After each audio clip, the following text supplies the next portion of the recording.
Hello everyone, my name is Joanna Crawford. I'm the A-level English language teacher at Hubert South Sefton campus, and today I'm going to be leading you through some language analysis that is focused on GCSE.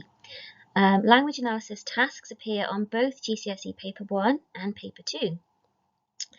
And I've had a lot of experience teaching that, both as a GCSE teacher in my career, but also as teaching the English language GCSE paper to people resitting English language GCSE while also studying A-levels at college at the South Sefton campus here. So today I'm going to be giving you some advice and some tips on how to answer these language analysis questions with a particular focus on getting higher grades at the higher end of the spectrum. So our objectives today are first of all to be able to offer more detailed interpretations during language analysis, and also to look at ways of developing our points by pairing or clustering quotes to create a developed answer. The text that I've chosen for us to look at today is an extract from a novel. An extract from a novel called The Bell Jar, written by American author Sylvia Plath. It's a mid-20th century novel. And the Bell Jar follows Esther Greenwood. She's the main character, and it follows her as she takes up a placement on an exciting young journalist scheme in New York. So it sounds pretty exciting. For many, this would be a dream come true, getting to live and work in New York, write for publications, experience New York nightlife and all the rest of it. But despite this, Esther is struggling with a sense of alienation and poor mental health. Little sort of review of the Bell Jar here. It says the Bell Jar offers a unique insight into the unravelling of a fragile mind. It is breathlessly authentic and ultimately readable ride into the darkest places that someone can find themselves. So we're going to have a little read of our extract, which comes from the very beginning of the novel. And then we're going to have a look at some analysis questions that are focused on this part of the novel.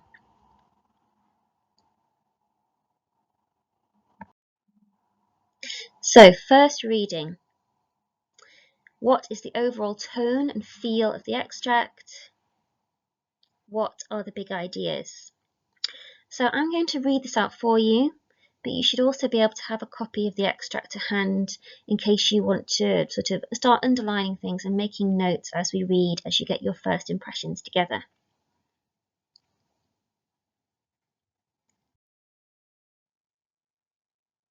It was a queer, sultry summer, the summer they electrocuted the Rosenbergs. And I didn't know what I was doing in New York.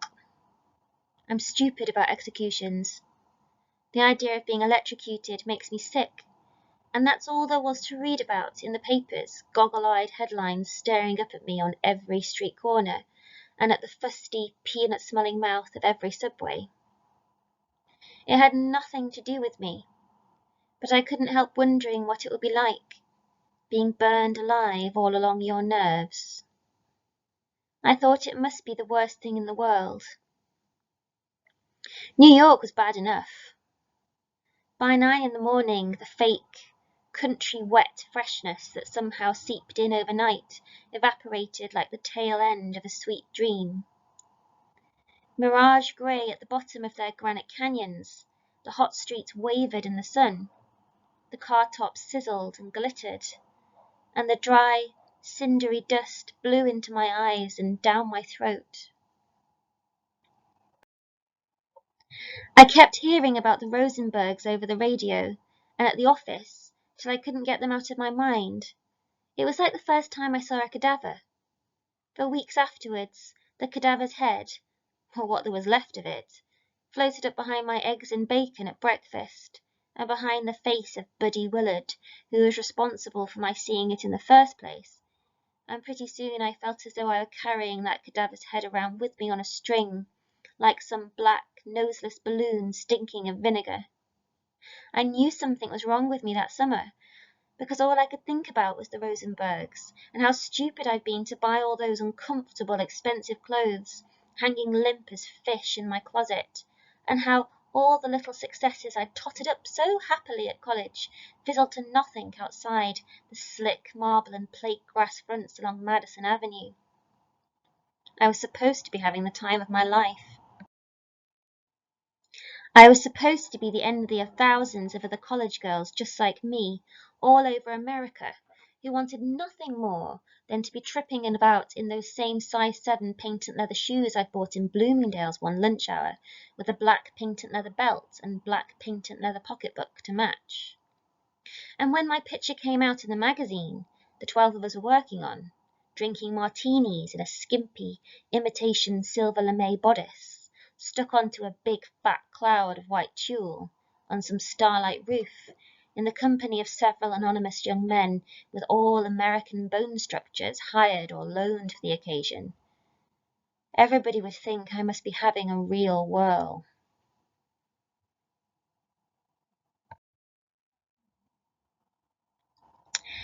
Okay, so big ideas. Well, as I was reading that, you may have noticed, certainly, the tone feels unsettled, dark, introspective. You know, she's very focused on her own thoughts, her obsession with the Rosenbergs. So the Rosenbergs were a husband and wife who were convicted of being communists or anti-American and executed. They were seen as a threat to American life. You may also have noticed a sense of unreality. You know, those images of the heat and things wavering and sizzling, the idea that things were fake or disappearing. A sense of being disconnected, of not behaving the way that she should or in the way that she thought she would, of not really belonging to the group. There's quite a lot of sarcasm in the piece as well, the ideal that she should be having a real whirl. And in all that, perhaps, is their self-doubt and confusion, disappointment. You know, these are some of the big ideas that we get. And I think before you sort of focus on one smaller aspect of analysis, which you'll be given in the exam, you know, you'll always be given something quite specific to look at. It's worth sort of taking a moment when you're reading to think about the big ideas that are being presented to you, because they'll often feed in to the way that you look at smaller issues within the text as well. Okay, so we're going to imagine that we've been asked to look at how the writer uses language to describe New York. And we're going to say it's the first slide. I know that in the exam you're given a small passage or line numbers. But for the purposes of this, we're going to say, well, we're being asked to look at the first slide. So the first thing I want to do is just to remind you, to remind all of us, what we do when we're analysing and what good practice is when we're analysing, when we're using language, we're looking at the use of language. So obviously the first thing to do is to choose an interesting quote, a useful quote. Lower down in the mark scheme, you know, the expectation is that you will just choose a sensible quote, a quote that's relevant to the question that you can use. But, you know, you want to be thinking about, well, which quotes should I choose to answer this? Because you don't have all the time in the world, as I'm sure you're well aware. And arguably, with a question like this, how does the writer use language to describe New York? You know, you look at that first slide and, well, there are so many things you could say. And you've got to choose, you've got to make a choice. So certainly for higher up the mark scheme, it's not a case of any old quote will do, but sort of taking a moment to make a choice. Make sure that your quote supports your point, so they need to match. So if you look, the question says, how is the writer using language to describe New York? Well, if that was really a question in the exam next year and the bell jar came up, you know, you'd get all sorts of wonderful analysis of different things about Esther's state of mind, about death, about how the Rosenbergs are being presented. But in actual fact, that's not what you're being asked to look at, is it? You're just being asked to look at how language is used to describe New York. Now, that may end up linking to other things, but you must focus on this. You know, your quote needs to support your point. You know, how is language being used to describe New York? Use terminology when you can. You know, if you're going to be getting right to the top, if you're going to be getting 7, 8 and 9s, we want to see some terminology. And terminology can come in all different forms. It might be that you look at adjectives or verbs or nouns or declaratives. It might be that you look at simile or metaphor or repetition or personification. The type of terminology is less important. You know, you just want to use the terminology that you find most useful, but you do want to use terminology as part of your answer. Now, when I answer this part of the question on following slides, I label everything. I use terminology every single time. You don't have to do that. That's just for illustrative purposes. You know, sometimes it may be that you just say the word, the phrase, the sentence, but you do need to be using terminology when you can if you want to access those higher grades. Don't go around in circles. This is the biggest mistake that I see. You know, it's snowing, which shows it's snowing, which means it's snowing. It says it's hot, which means it's hot. Instead, look for connotations of individual words. Zoom in on short phrases, particularly if you're quoting from longer sections at first. So if you quote an entire sentence, you want to be zooming in on short phrases as part of your analysis. You also want to make sure you're being specific rather than general with your explanation. So saying something along the lines of the growing cold may reflect her sadness, rather than the growing cold makes the reader want to read on. You know, that's always death, isn't it, to those higher grades. You know, if you're not being specific, you need to be specific all the time. So, how does the writer use language to describe New York? Look again at this first slide. And what I would like you to do is just to first of all pick out some quotes that you think that you could use to answer this question. So carefully pick them out. And if you can, see if you can put your quotes into clusters, into little groups, even just little groups of 2, if you think certain quotes are working together, that they work together, that they're presenting New York in a similar way. So I'm just going to give you a few seconds to do that, or you can pause the slide if you need more time.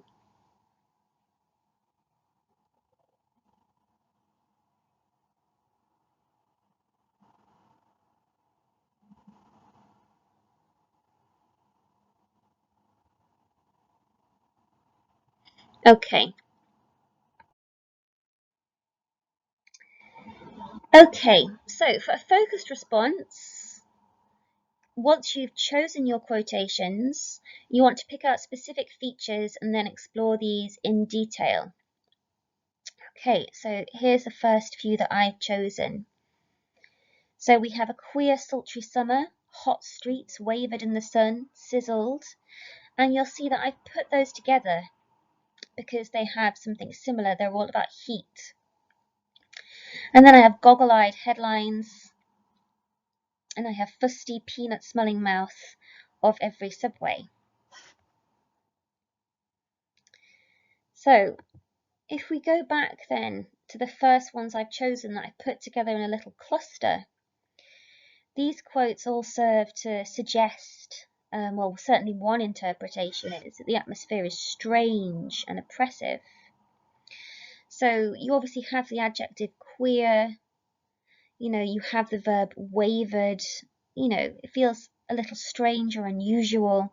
If something wavers, it's uncertain, you can't see it clearly, it's distorted. You know, you have these repetition of images of heat with sultry summer and sizzled and hot, which feels quite oppressive. It's intense because it's repeated. And these add together to sort of represent the city as being somewhere that's overpowering or overbearing in some way. The second thing I looked at was the quote goggle-eyed headlines. So, you know, we have the sense that these are everywhere, you know, leading on to this fusty peanut-smelling mouth of every subway. But it's this idea that she cannot escape the disturbing news stories, you know, and they are goggle-eyed, sort of wide-eyed, you know, unable to miss them. They affect her. And then with fusty, peanut-smelling mouth of every subway, it's not just that these headlines are on every subway and she can't escape them, but that the subways themselves are unpleasant, an attack on the senses, hard to escape. I also looked at this quote here, which you can see is about colour, but also about the city itself being oppressive too. And we have some personification here of the city and making it sound quite aggressive. So we have mirage, grey and granite. So the imagery is quite dull, granite is hard. Mirage again links back to this idea that perhaps things aren't real, not quite reality. And then when we have dry and cindery and dust, again it's this unpleasantness or physical effect on Esther. Sounds quite aggressive as well, the idea that the lust blew into my eyes and down my throat. Okay. So I've worked out what quotations I'm going to use, and then I'm going to think about how I'm going to start my analysis. And I'll start with the things that I have the most to say about, perhaps, and then I will move on to other quotations as and if I have time. Okay, so what I'm going to provide you with now is a model paragraph. Okay, so here is the model paragraph, and it includes some of the quotes from the previous slide.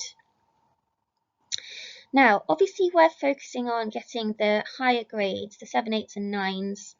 And for higher marks, you will want to develop an argument by noticing patterns and drawing tentative conclusions.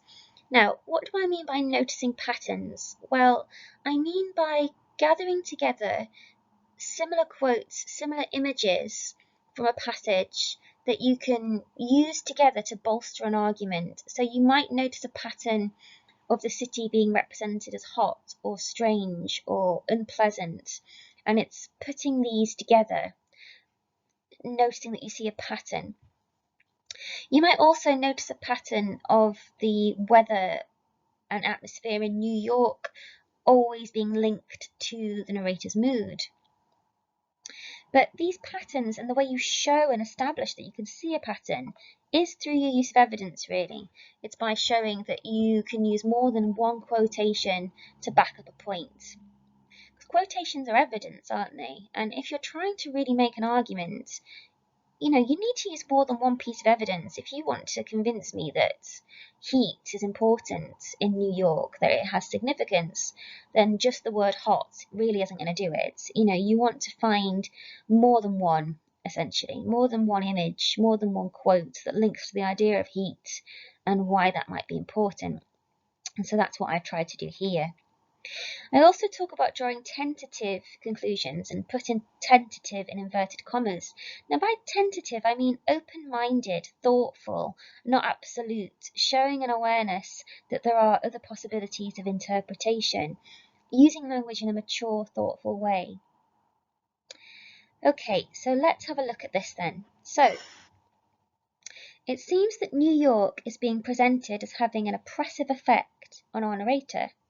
In the phrase a queer, sultry summer, the adjective queer has connotations of being strange or unusual. This queer feeling is seemingly attached to the narrator's anxieties over the execution of the Rosenbergs. So, seemingly attached to, that's quite a useful phrase, I always think, if you're trying to link an image with something else, with another aspect of the text. The adjective sultry provides added sensory language, which adds to the idea that the heat and atmosphere of the city is adding to the narrator's mood, and this is continued later with the verb sizzled and the declarative hot streets wavered in the sun, where the verb wavered creates connotations of distortion and uncertainty. Okay. So sensory language, what do I mean by that? Well, I mean any language that relates to the senses.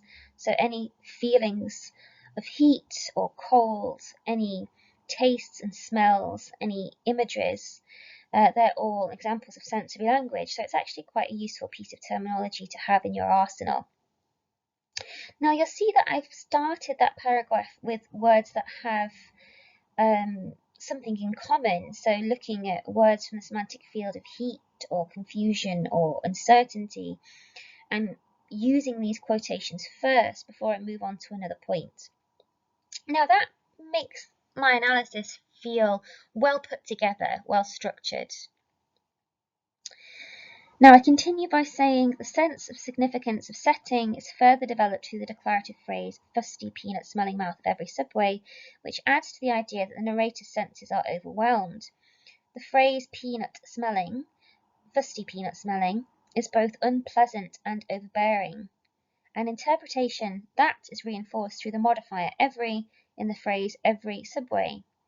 It's also worth considering the use of the noun mouth, which personifies the subway and adds a sinister edge to this representation of New York, where you cannot escape the goggle-eyed headlines, which certainly seem to domineer the thoughts of Esther Greenwood. Okay, so again, I've made sure that I'm showing how one quote may link to another, and I'm also going further into my quotes. So when I talk about the phrase fusty peanut smelling, I link it to the every subway, and then I zoom in on this modifier every. And then I go back to the original quote about the fusty peanut smelling mouth and think about how it's an example of personification.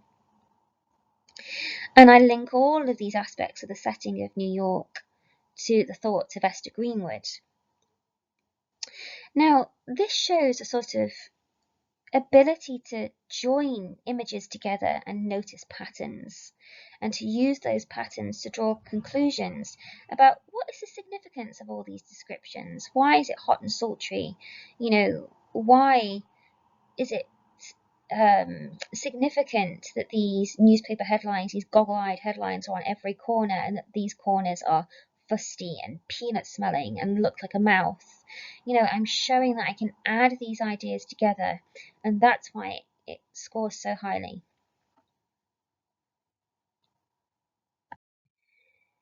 Okay, now you may have noticed that I didn't use all of the quotations that I looked at before. I've left these nice ones out, this idea that New York is mirage grey, granite, the dry, cindery dust blew into my eyes and down my throat. And so what I would encourage you to do now is to write your own paragraph of analysis, where you try to focus on these images that all have something in common, and to look at how they're representing New York and how the representation of New York here is significant. The way it's presented in this way has a link to Esther, the physical effect it has on Esther and how she feels. So I would like you to pause this slideshow and have a go at doing this one for yourself. See if you could use some terminology. See if you can use some of the expressions that I've used on the previous slide, the underlined phrases, and develop some analysis of your own. So pause the presentation now, try your paragraph, and then come back and move on to the next slide when you are ready.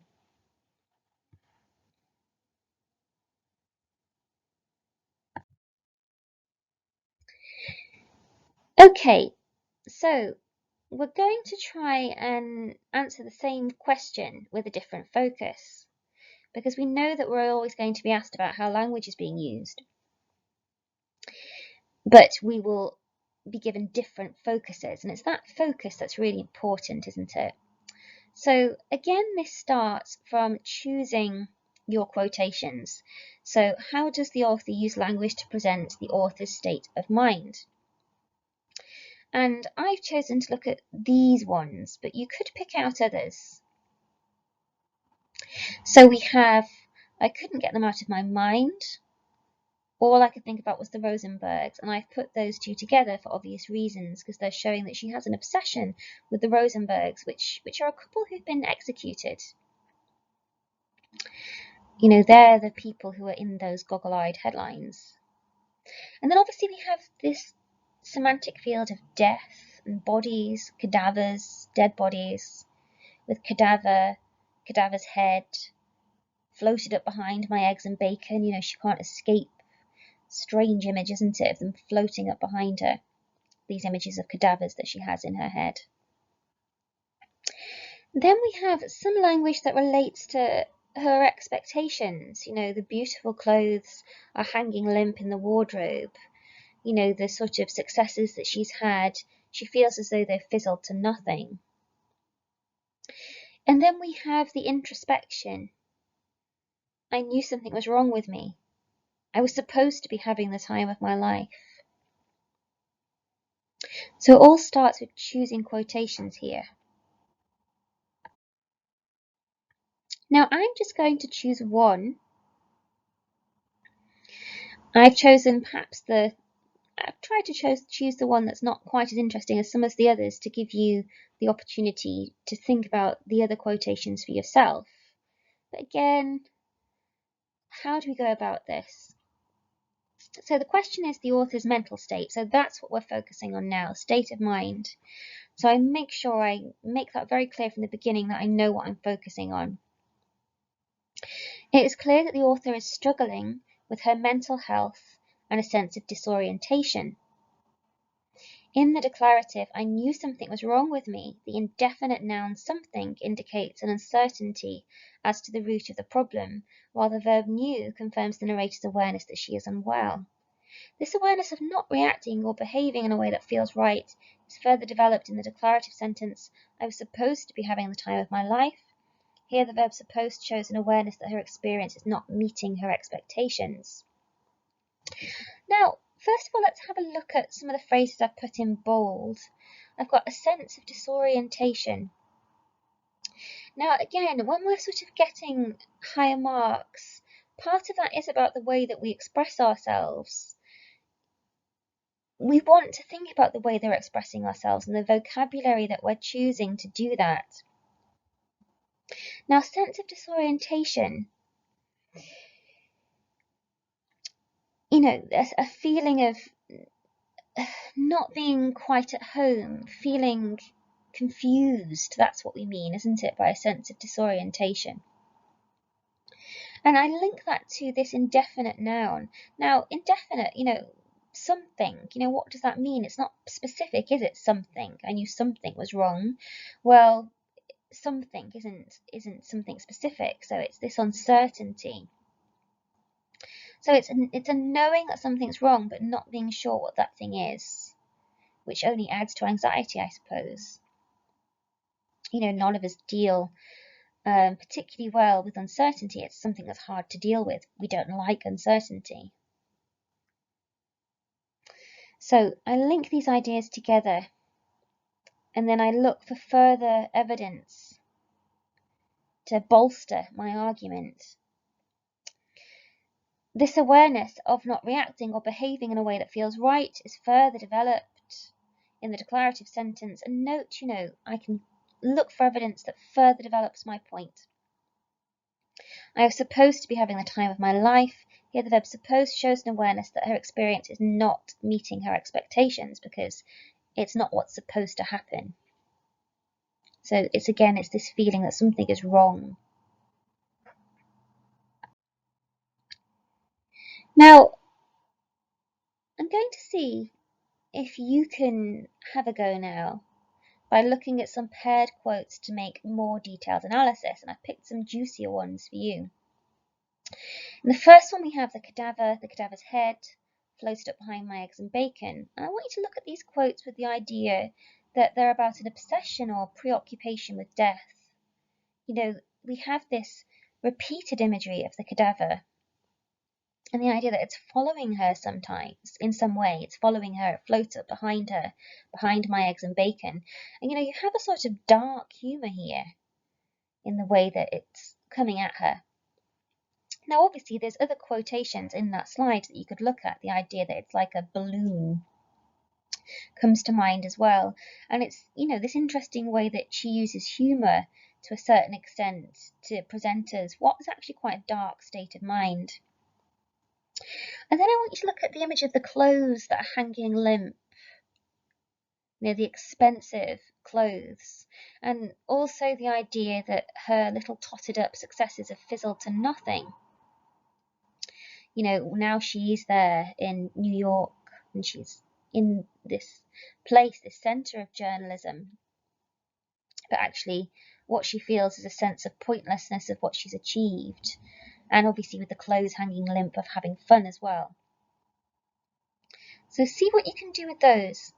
And you can write these up and either give them to your teacher as examples of analysis, or you can email them to me and I will give you some feedback. Okay.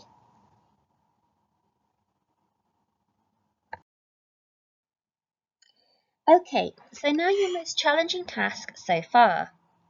I'm going to give you the same question, but this time I want you to only look for examples on slide 3, and I'm not going to pick out the quotes for you, I'm not going to cluster them together, and I'm not going to give you an overview of what you could say about these quotes. So, I would like you to pick at least 2 sets of paired quotes and complete a paragraph of detailed analysis for each, relating to how the narrator's state of mind is represented on slide 3.